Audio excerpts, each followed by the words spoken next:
السلام عليكم ورحمة الله وبركاته. ازيكم يا حبايبي؟ عاملين ايه؟ النهارده ان شاء الله نعمل مع بعض كده قراص طرية، نعملها ان شاء الله محشية عجوة للفطار. عندنا كده بواقي عجوة من رمضان، هنفتحها بقى ايه ونجهزها مع بعض. هنعجن العجينة الاول وبعدين نجهز العجوة. دي العجوة دي اللي احنا كنا عاملينها مع بعض، اللي كنا مخزنينها لرمضان في موسم البلح، طرية وجميلة.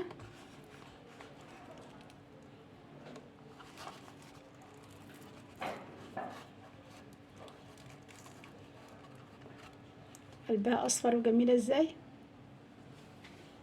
نعجن بقى العجينة.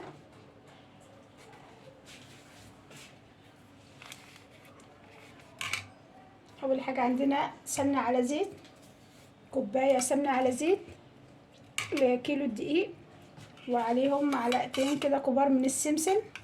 السمسم كده اتحمص في السمنة، معلقة بيكنج باودر، معلقة خميرة، معلقتين سكر، وكوباية لبن ومية حسب الاحتياج. عندنا كوباية من المية الدافية، هنضيف لها السكر، معلقتين كبار من السكر،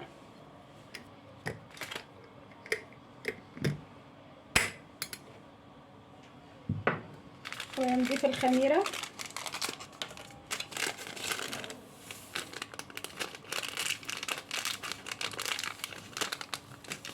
باكل خميرة انا بستخدمه على مرتين.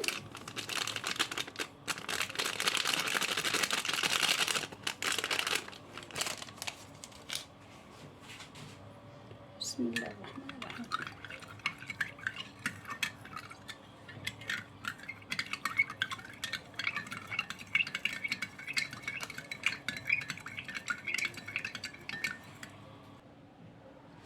عندنا بقى الطبق اللي هنعجن فيه، هننزل الخميرة، وهننزل السمنة،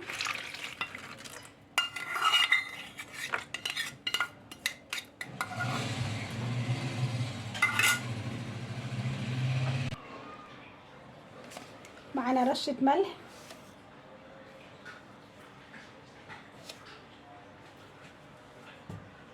معلقة كبيرة خميرة،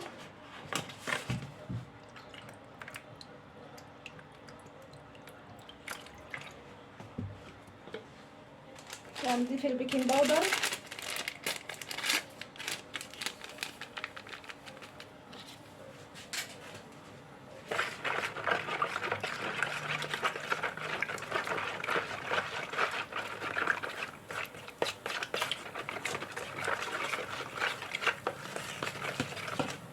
هنا بقى نضيف الدقيق. بسم الله الرحمن الرحيم. وبعدين هنضيف اللبن على حسب الاحتياج، معانا كوباية لبن،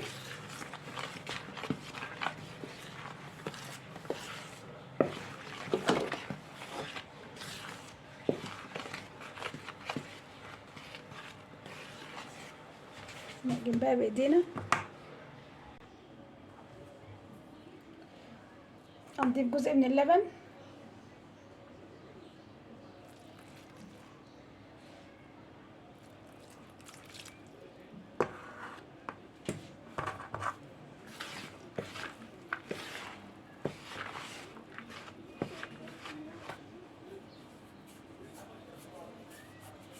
نعجن بقى بايدينا. بسم الله الرحمن الرحيم.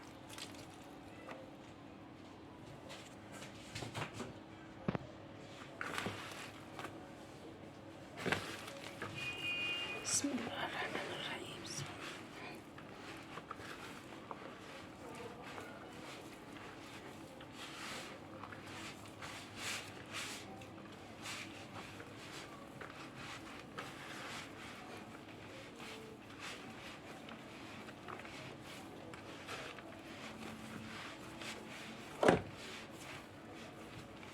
نضيف معلقتين مية او لبن،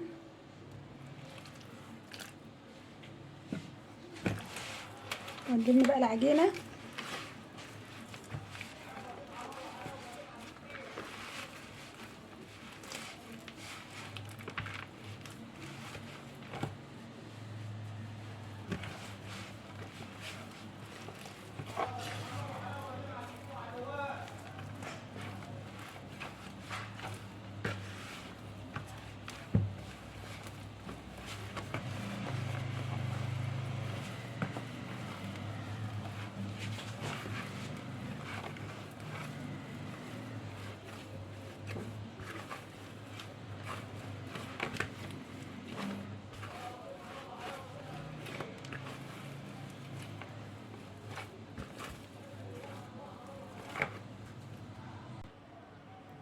خلصنا العجينة بالشكل ده، هنغطيها بقى ونسيبها كده ربع ساعة اول ما نجهز العجوة وبعدين نشكلها. بنجهز بقى العجوة بتاعتنا، هنفزقها كلها بالشكل ده. انا بضربها في الكبة وبعدين نشوحها على النار مع معلقة سمنة وتبقى جاهزة معانا.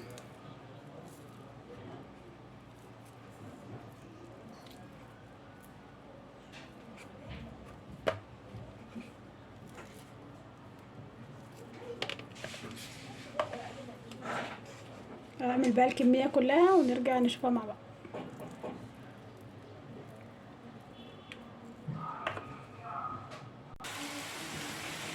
العجوة معانا بالشكل ده، ضربناها في الكبة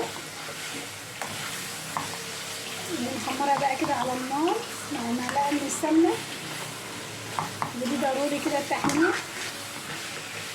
لو ما حمرناهاش هتبقى ناشفة معانا، لو عملنا بيها قراقيش مثلا تبقى ناشفة معانا. وبرده في القرص هي بتبقى طعمها مش حلو، لكن لما تبقى متحمرة كده بتبقى جميلة. طعم السمنة البلدي كده بتديها طعم حلو. معلقة صغيرة يعني كده، حابين نضيف عليها بقى سمسم او مش حابين براحتنا يعني. اهم حاجة ان احنا نجهزها وتبرد قبل ما نستخدمها في القرص.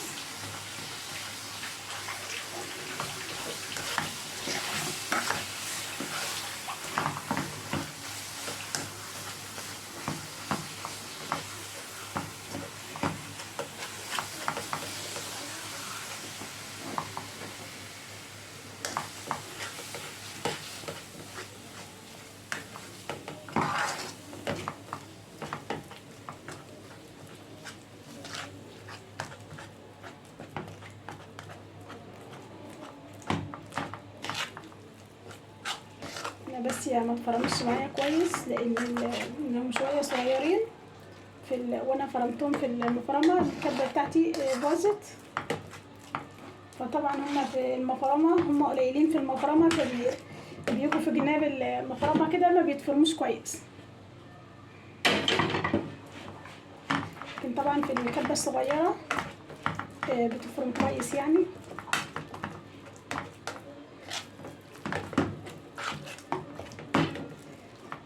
هنسيبها بقى تبرد ونبتدي نشكل القراص بتاعتنا.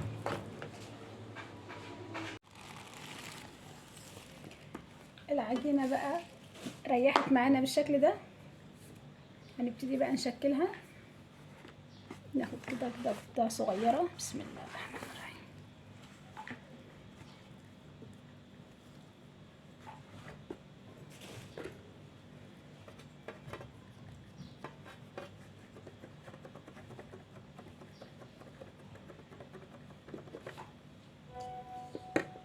نضيف لها كده قطعه من العجوه.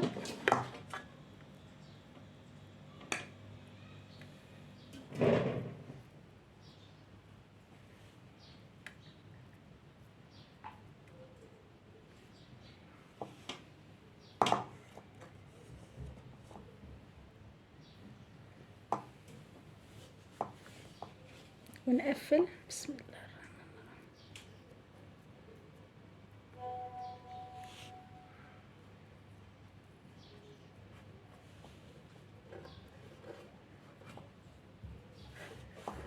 بسم الله الرحمن الرحيم.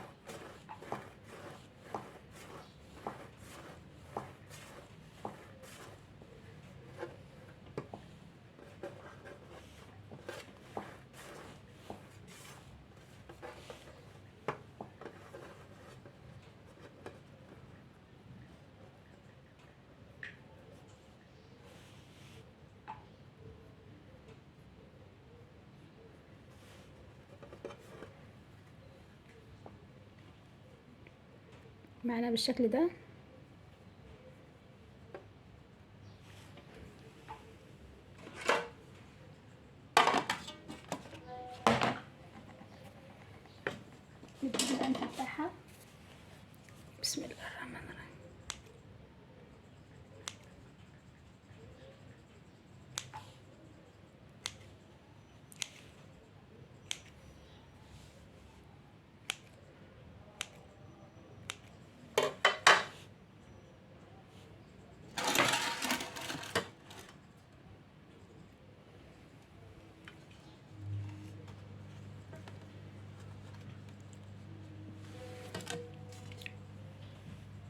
معانا بقى بالشكل ده. نشكل بقى كل الكمية.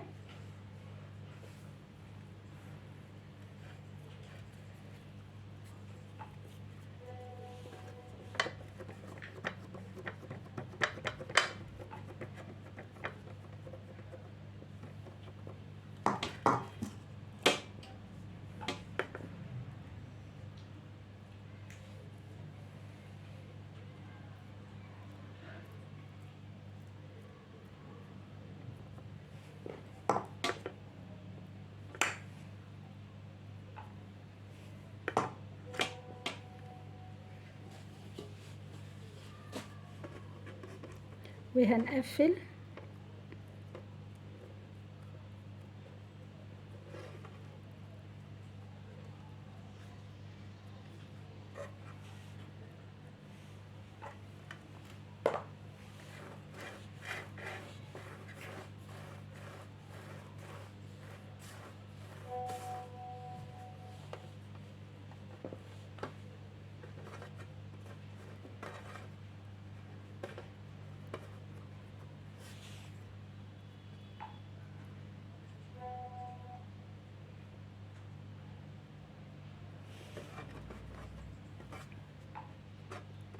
نقفلها كويس جدا، بس لو مش مقفولة كويس ممكن تفتح في الفرن.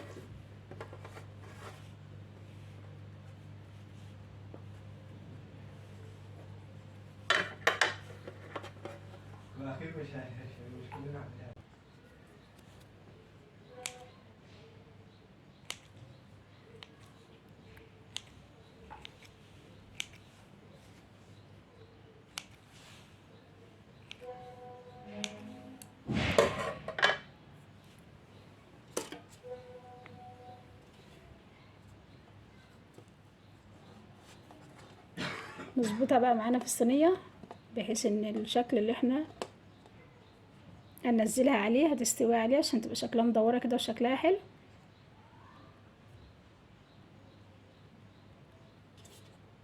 نخلص بقى كل الكمية ونرجع نشوفها مع بعض.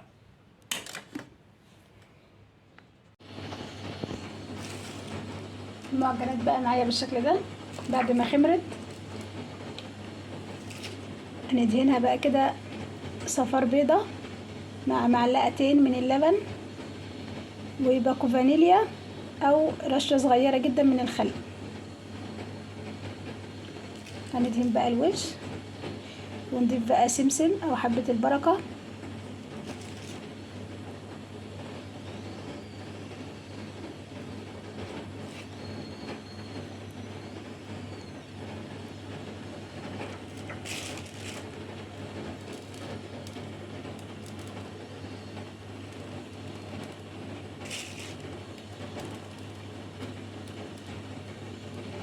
وعندنا الفرن بقى سخن جدا على درجة حرارة 200. المعجنات بتاعتنا هنحطها على الشبكة. بمجرد ما تستوي بقى كده وتتحمر من تحت ومن فوق بنخرجها من الفرن ونغطيها بفوطة ونديها رشة صغيرة جدا من المية. وبعد ما تبرد بقى تماما بنعبيها بقى كده في اكياس ونشيلها في الفريزر او في علبة بلاستيك، وبرضو بنشيلها في الفريزر.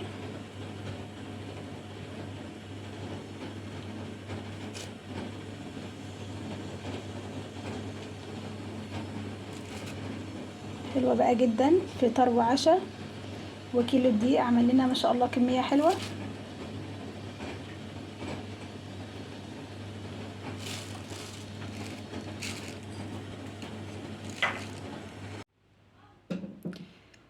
ده شكل المعجنات بتاعتنا، حلوة جدا. عملنا كمية حلوة من كيلو الدقيق. شكلها